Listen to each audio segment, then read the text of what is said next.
Hello everyone, welcome to my YouTube channel आइडियंस growing. तो आज हम रोहन गर्ग से पूछेंगे कि उन्होंने किस तरीके से जे मेन और जे एडवांस की प्रिपरेशन करी और उनकी रैंक आई। तो हेलो एवरीवन, मेरा नाम रोहन गर्ग है।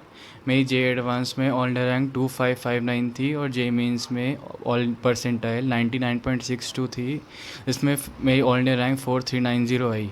मैं आईआईटी आईएसएम धनबाद में सीए कंप्यूटर साइंस ब्रांच में अभी पढ़ रहा हूँ। तो अब हम पूछेंगे कि आपने मैथ्स के लिए कौन सी स्ट्रेटजी बनाई थी जिससे आप मैथ में 99.86 परसेंटाइल लाए थे। एक्चुअली जेई मेंस और जेई एडवांस की मैथ्स की स्ट्रेटजी में बहुत डिफरेंस है।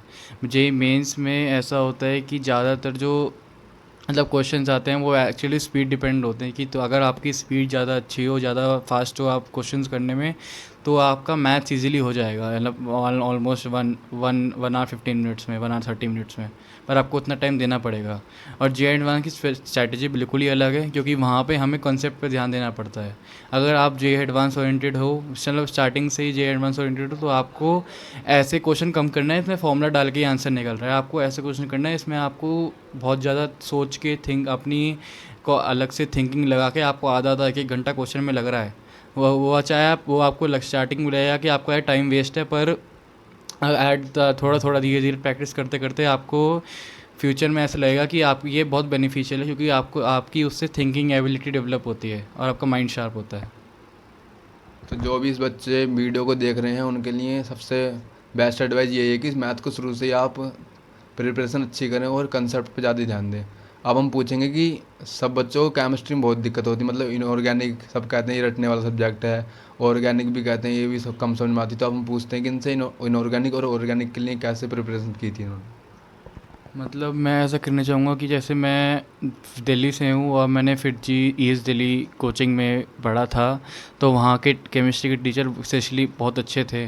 तो मतलब मेरे उस हिसाब से नोट्स बहुत अच्छे बने हुए थे और मैं ज़्यादातर नोट्स ही हमने रेफ़र करता था। पर मैंने जेई मेंस में अगर इनऑर्गेनिक की बात करें तो मैंने प्रॉपर एनसीईआरटी कम से कम तीन तीन चार चार बार हर चैप्टर पढ़ा। सारे क्वेश्चन जेई मेंस में एनसीईआरटी के अंदर से ही आते हैं। पर जे एडवांस में थोड़ा हमें आउट ऑफ द कंटेक्स्ट जाना पड़ता है, थोड़ा आउट ऑफ द बॉक्स सोचना पड़ता है।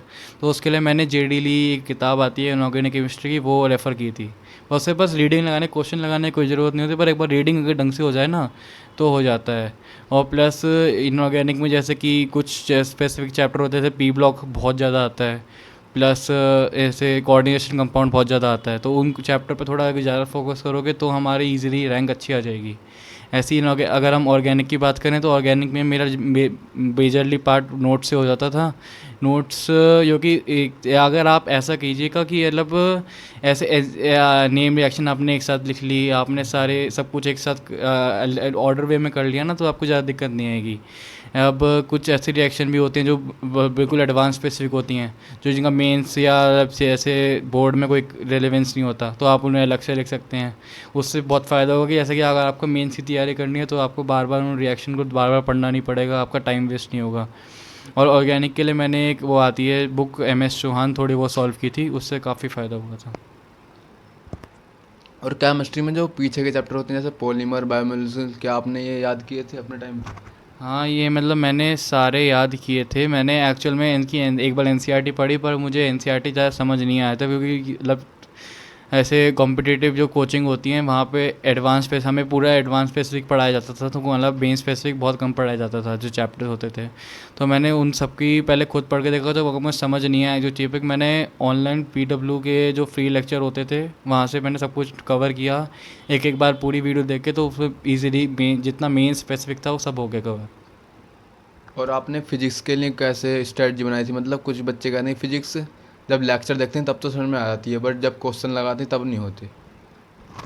ऐसा मतलब फ़िज़िक्स में जब मैं स्टार्टिंग में 11th में मैंने स्टार्ट किया तो मुझे बहुत ज़्यादा लगा था कि मतलब मुझसे क्लास में सब समझ आ रहा है, मुझे सारे क्लास में एग्जांपल्स करवाते हैं, क्वेश्चन करवाते हैं, सब हो रहे हैं। पर मुझसे घर में आके जब मैं अपना शीट लगाता था, अपने का बुक्स मतलब पैकेजेस लगाता था, मॉड्यूल्स लगाता था, जब मुझे काफ़ी दिक्कत आती थी। तो मैंने धीरे धीरे पहले उस कंटेक्स्ट में मैंने पहले वो जो बुक में एग्जाम्पल होते हैं वो काफ़ी हाई लेवल के होते हैं, तो पहले एग्जाम्पल करे, फिर उसके बाद मैंने एग्जाम्पल में वो नोटिस किया कि वो क्वेश्चन की अप्रोच क्या है। मैं ये आंसर के पीछे नहीं भागा, मैंने ये सोचा कि क्वेश्चन को कर कैसे नहीं है, मतलब उसके प्रोसीजर क्या है। ऐसे प्रोसीजर फॉलो करते करते फिर मैंने जैसे अनसॉल्व करना स्टार्ट किया, तो मैंने पहले स्टार्ट किया कि जो मतलब जिनमें फार्मूला बेस्ड करके फार्मूला के बेस पे हो जाएंगे, तो फार्मूला से मतलब एक तरह फार्मूले भी याद हो गए, प्लस थोड़ी बहुत कॉन्फिडेंस भी आया कि हम कर सकते हैं, मतलब ऐसे। और जो बैकलॉग सबसे बड़ी समस्या होती है हर जे एस्पिरेंट की, आपने बैकलॉग को कैसे हैंडल किया था? मतलब मेरा बैकलॉग का ऐसा था कि मतलब मेरी 11th में मैथ्स में लगभग मेरी पूरी थी, पर केमिस्ट्री में मेरी फिज़िकल और फिज़िक्स में लगभग मेरी रोटेशन, और उसके आगे थोड़ा बहुत मतलब बहुत ज़्यादा मतलब कर नहीं रखा था, बिल्कुल नो ना के बराबर कर रखा था। तो मैंने ऐसा किया, मैंने बैकलॉग बिल्कुल छोड़ दिया। मतलब 12th में आया मैं, 12th में एक्चुअल में हमारा वो पहले 11th में ऑनलाइन था, 12th में ऑफलाइन हो गया था कोचिंग। तो ऑफलाइन गया जब मुझे एक्चुअल में पता चला कि आईआईटी होता क्या है। मुझे बस 11th में ये पता था जे एडवांस होता है, एक आईआईटी होता है, आईआईटी है ये है। पर जब मैं 12th में आया, जब मैंने बच्चों को देखा कि बच्चे उसके लिए क्या मतलब पागल हैं, मतलब वो कितने डेस्परेट है आईआईटी के लिए, जब मुझे थोड़ी अंदर से फीलिंग आई कि मुझे आईआईटी जाना है। तो मैंने जब उस लेवल पे मैंने पहले 12 मैंने 11th को छोड़ दिया, मैंने 12th की। मैंने लिटरली मतलब अप्रैल में मैंने स्टार्ट किया था, और अगस्त सितंबर तक मैंने अपना पूरे 12th का सिलेबस ख़त्म कर लिया। उससे मेरा इतना फ़ायदा हुआ कि मतलब मेरे पास ऑलमोस्ट 3-4 महीने थे, इसमें मैंने पूरी 11th की वापस पूरी 11th पढ़ सकता था मैं, जो मैंने करा। और प्लस मैं एक और चीज़ कहना चाहूँगा कि अगर आप ज़्यादा क्वेश्चन नहीं कर पा रहे कोई दिक्कत नहीं है, पर आप अगर आप जे एडवांस स्पेसिफिक हैं तो उसकी आर्काइव कम से कम 2-2 3-3 मतलब प्रीवियस से क्वेश्चन 2-2 3-3 बार कीजिएगा, क्योंकि प्रीवियस ईयर क्वेश्चन का जो ट्रेंड है वो बहुत अच्छा है। और प्रीवियस ईयर क्वेश्चन एक एक क्वेश्चन अपने आप में इतनी तरह ब्यूटीफुली डिज़ाइंड है कि अगर आपको मज़ा आ जाएगा, मतलब आपको अंदर से फीलिंग आएगी कि ये मैंने क्वेश्चन करा है, और आपको अंदर से कॉन्फिडेंस आएगा कि मैं एडवांस कर सकता हूँ, मैं आईआईटी जा सकता हूँ। और बहुत से जे एस्पिरेंट पूछते हैं कि जो अच्छी रैंक लाते हैं वो अपनी सब चीज़ें मिस कर देते हैं, मतलब वो पढ़ते रहते हैं, वो पार्टी अटेंड नहीं करते, ना स्पोर्ट्स खेलते। क्या आपने भी ऐसे करा था अपनी जे प्रिपरेशन? नहीं, ऐसा कुछ भी नहीं है। मैं इजीली मतलब 8 to 10 आवर्स सोता था। मैंने कुछ भी ऐसा मिस नहीं किया जो इम्पोर्टेंट था, सब फैमिली फंक्शन वगैरह सब किया था। स्पोर्ट्स भी मतलब थोड़ा बहुत खेला था, जितना मैं खेल सकता था। मतलब स्पोर्ट्स का थोड़ा ज़्यादा कम टाइम मिल पाता था, पर जब भी मैंने ऐसा मतलब एंटरटेनमेंट के लिए टीवी फ़ोन वगैरह सब करता था। पर ये था, सोशल मीडिया पे नहीं था मैं उस टाइम पे। इस मतलब ऐसा नहीं है, अगर आप 8 आवर्स मतलब 6 to 8 hours of effective study करोगे, जब it is equivalent to 14 hours of keeping books in front of you. हाँ, अगर आप 11 से तैयारी शुरू करते हैं तो आप हर चीज़ को आराम से बैलेंस कर सकते हैं। तो अब हम पूछेंगे टेस्ट सीरीज कितनी इंपॉर्टेंट थी इनकी जे प्रिपरेशन में, टेस्ट कितने दिए थे और कितने इन्होंने छोड़े थे? मतलब ऐसा था, हमारे फिजी में एक ऑल इंडिया टेस्ट सीरीज़ होती है AITS, उसके मतलब क्वेश्चन बहुत ज़्यादा एडवांस से भी एडवांस प्लस लेवल की होते हैं। तो मैंने वो चाहे मेरे उसमें ऐसे एडवांस में 180 में से मतलब 30-40 भी आ रहे, तो मैं अटैम्प्ट रोज का मतलब हर हफ्ता वीकली बेस पे होती थी। मैं अब भी अटैम्प्ट करता था। मैं कभी ये सोचता था कि नंबर नहीं आ रहे, तो नंबर नहीं आ रहे कोई दिक्कत नहीं, पर हमें उससे एक्सपीरियंस मिलता है, एक्सपोजर मिलता है। फिर जेई करना कितना ज़रूरी है, एनालिसिस? एनालिसिस करना बहुत ज़रूरी है। अब जैसे कि मेरा जेई मेंस, जब मेरी हमेशा से तैयारी जेई एडवांस स्पेसिफिक रही थी 11th-12th में। पर जैसे जेई मेंस की डेट आई, तो मैंने दिसंबर बल्कि जनवरी में मैंने स्टार्ट की जेई मेंस की तैयारी। और मैंने ऐसे तैयारी स्टार्ट नहीं की, मैं सारे चैप्टर फिर से पढ़ रहा था। मैंने एक बार सबकी रिव्यू नोट्स पढ़े, फिर नोट्स पढ़ने के बाद मैंने सबको 2022 के मतलब सारे पेपर डाउनलोड कर लिए जेई मेंस के। फिर दिन में 2 या 3 पेपर लगाता था टाइम लगा के, और फिर उसकी एनालिसिस करता था।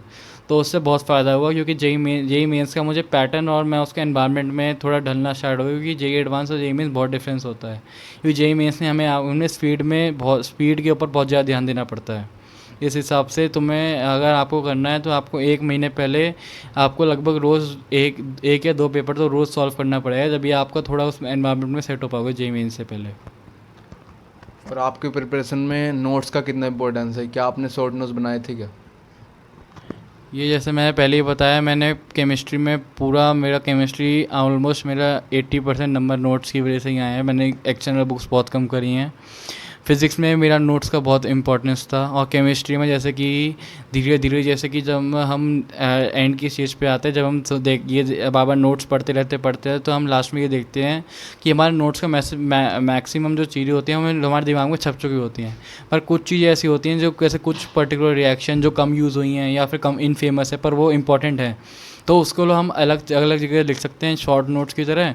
वरना ज़्यादातर अगर आप रोज़ रेगुलरली नोट्स पढ़ेंगे तो आपको ज़्यादातर याद ही हो जाते हैं। और जब आपने अपनी प्रिपरेशन शुरुआत करी थी 11th में, तो बहुत से बच्चों के क्वेश्चन सॉल्व नहीं होते हैं, तो वो डिप्रेस हो जाते हैं कि मुझसे सॉल्व नहीं होने, तो उस टाइम पे आपने क्या किया था? जैसे मैंने अभी बताया था, वैसे मैंने फिज़िक्स में अभी थोड़ा बताया था कि स्टार्टिंग में क्वेश्चन सॉल्व नहीं होते थे, तो मैंने एग्जांपल करे, फिर फॉर्मूला बेस्ड क्वेश्चन करे, वैसे करके करे। केमिस्ट्री में 11th में ज़्यादा कुछ होता नहीं है स्टार्टिंग में, मतलब ज़्यादातर वो इनऑर्गेनिक वगैरह होती है, तो वो तो हो जाती है, मतलब रटना ही होता है।